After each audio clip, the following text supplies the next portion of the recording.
Hey, I'm Roland with Mobile Geeks, and we're right here in Munich, Germany, and what we've got right here is the new HTC One.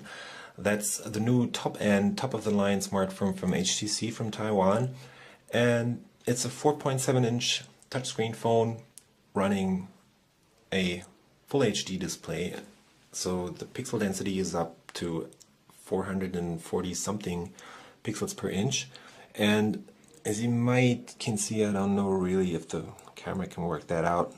The screen looks gorgeous. It's decently bright and it's really good.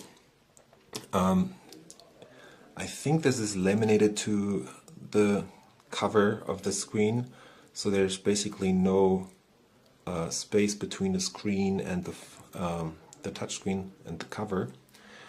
And yeah, let's take a quick look around. Up here we have a notification LED plus a brightness sensor. That's a speaker right here, and there's a speaker down here too, which is something they're using huge speakers on the phone because they have integrated something that's called boom sound. That's blasting it up to 93 decibels, and it's really loud. They tried it out in the demo, but I can't really show it to you because there's a meeting in the other room. But it's louder than the iPhone by far, and it's got decent sound. There's even kind of bass in there, and it's clear, crisp, good sound. Right next to the speaker is a 2.1 megapixel camera. There's a back button down here. While you use that thing, you can actually switch between something they've integrated that's called a blink feed. That's the new home screen, or replacement for a home screen, because it really isn't a home screen. They said we want to get away from the home screen, and that's what they're basically doing. It looks kind of like the lifestyles on Windows Phone, but it's not. It's basically a feed of everything that's coming down from the internet. So up here we have the weather and the time, but the time and the weather and everything else moves out of the screen when you scroll down. You pull it down and it updates. There's a search function too, and you can actually post stuff from there. And below that, there's a news feed right there, different sources. In this case, there's a couple of German news sources, but there's also Facebook updates coming down. Somewhere down here it starts out with Facebook updates. There you go. As you can see, there's a Facebook update and another one. Plus, in the end, you get this kind of a widget for the calendar. And this right here is a menu where you can actually set up the feeds and services that you actually want to have in the Blink feed. Now let's get back to the hardware. 2 gigs of RAM. There's a Snapdragon 600 Qualcomm chip in there. That's a new one. It's really fast. It's a quad core. It's running at 1.7 gigahertz. I did another video where you can see some benchmarks. We'll make sure to have it posted for you. Gets up to 12,000 points in quadrant, which is really freaking fast. My Nexus 4 can't even closely keep up with that. The phone is 9.3 millimeters thick. It weighs 142 grams. It's made of one piece of aluminum that they're actually taking 150 hours per phone to actually just make the casing.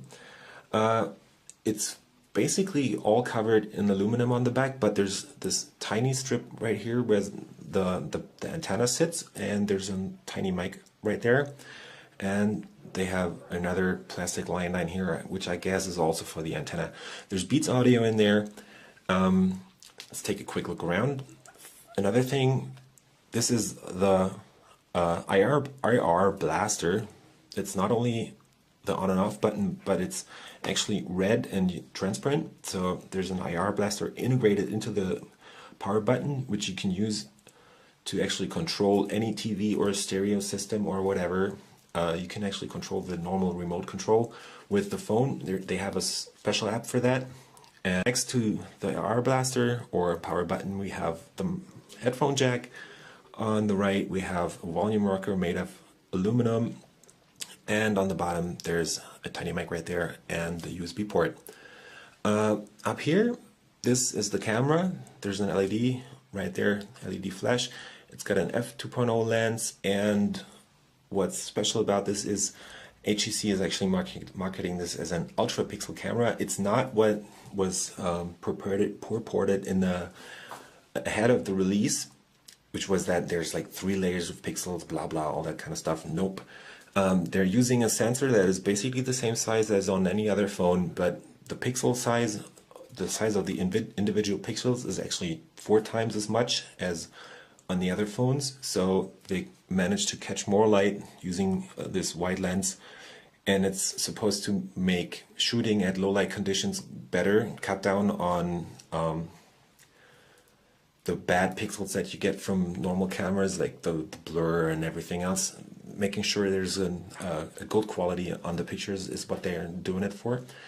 And it's got a mechanical optical image stabilizer, and yeah, the camera is actually capable of shooting video at 1080p and taking pictures at the same time. So they're doing a lot of stuff with the camera. They have this special software called HTC Zoe in there. I don't really have time because they're actually kicking me out right here, right now. The phone is LTE capable, it's 3G capable, it's got N-Wi-Fi, NFC is in there, Bluetooth 4, pretty much everything you expect from a typical high-end phone right now. The battery is actually a 2,300 milliampere hour battery, which is supposed to last, what are they saying? They're saying 17 hours of talk time on 3G and up to 26 hours on GSM only. So I think you'll get through the day, and yeah, check out our other videos that we're gonna do about the software stuff, and yeah, that's basically it. Sorry, I don't really have time for anything else, but yeah, this is the new HTC One from HTC. I was rolling with Mobile Geeks. See you later.